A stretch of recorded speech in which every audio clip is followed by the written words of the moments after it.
ఉత్తగా ముస్లిం హిందువుల కొట్లాటలు రెచ్చిపోడు. ఓడంటాడు మసీద్ అవుతే బొక్కలు వెళ్తే అంటాడు, ఓ రోజు హిందూ దేవాలయం కింద ఇది ఉన్నదంటాడు. ఇవన్నీ ఏంది?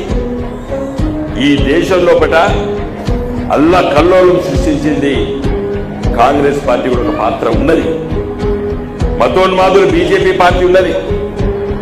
మత మౌఢ్యం అది ఏ మతమైనా కానీ, హిందూ మతం కానీ, ఇస్లాం మతం కానీ, క్రైస్తవ మతం కానీ, మత మౌఢ్యం ఉండద్దు, మత దురహంకారం ఉండద్దు.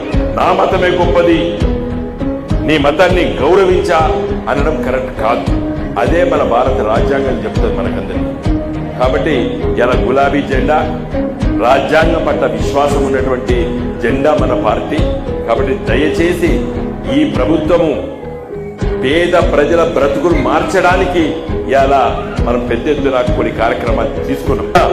ముఖ్యమంత్రి మంత్రులు ఉండేటువంటి సెక్రటరియట్ లోపల ఇలా ఒక మసీదు, ఒక దేవాలయము, ఒక చర్చు కట్టించినటువంటి గొప్ప మహనీయుడు మన కేసీఆర్ గారు, మన గులాబీ జెండా.